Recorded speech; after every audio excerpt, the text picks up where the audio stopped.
Good morning, everybody. Welcome to Vinayak Education. Today we will start the subject that is strength of material, which is very basic subject for the civil and mechanical engineering. So we will start this subject today. So the subject is strength of material. So what is strength and what is material? So now we'll see what is material. In this subject, whatever materials we will be using, that is engineering materials like steel, cast iron, like that materials. And strength. What is strength? First of all, this strength is a property. Okay. For every material, it will be having a different strength. So, maximum value of the stress is strength. In further videos, we will see what is stress. Now, I'm telling that stress is force per unit area. Okay.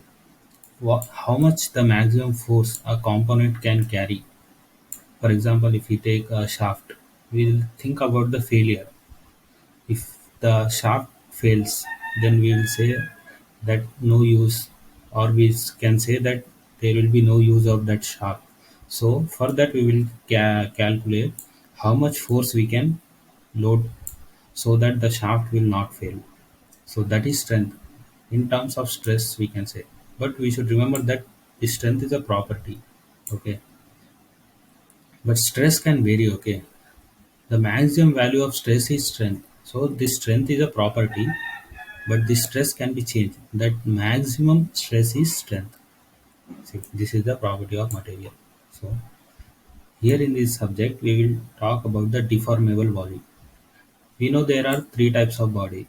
First is a rigid body that we will study the engineering mechanics. That is rigid body. And next, strength of material, we will see deformable bodies. We will see what is deformable bodies. And on one more type of body we will study, that is fluid mechanics. Without applying force only, they will deform. So that is fluid mechanics. So these are three types. So but in strength of material we will see deformation. Okay. The study of strength of material often refers to various methods of calculating the stresses, strains in structural members such as beams, columns, and shafts. I have already told that in beams, columns, and shafts. Shaft example also I have given. So we will further videos we'll see what are beams and columns also. So now we'll see what is resistance or deformable bodies. See, these deformable bodies are used for machine component and structural components. So generally, whatever components we are making, machine parts, maybe in lathe machine or any parts you can take, they all are engineering material. What means there will be some deformation will be there. Okay, the deformation may be small or big or any. Okay, now let's see. This is some body. Assume it is restricted in two ways. See, in this way also it can't move, and from up also it can move. So we are applying force.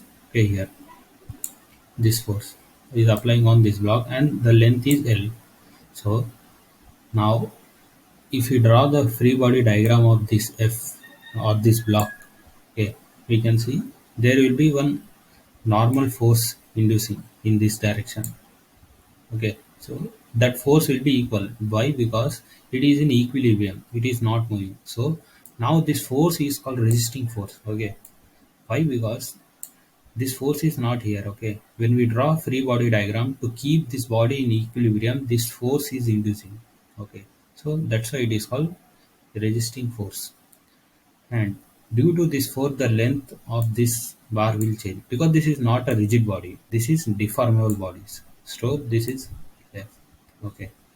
So if sigma F is 0, that is body is in equilibrium. Here we can see that LF is less than L. LF is length of this body and L is length of this body. So after applying the force, the length of the body will decrease. That's what it is saying. For certain load, it gives certain deformation. Okay, and this deformation, what is deformation means? Original length minus this change in length, deformation. This deformation will be not constant. It depends on the applied force. How much force you are applying, that much deformation it will produce. So deformation is not equal to zero. Okay. For resistant body, it will be very less, but it will be there. It will be not zero. So this is about the subject strength of material introduction I have given. So in further videos we will see what are these types, stress, strains, and all that. So thanks for watching this video.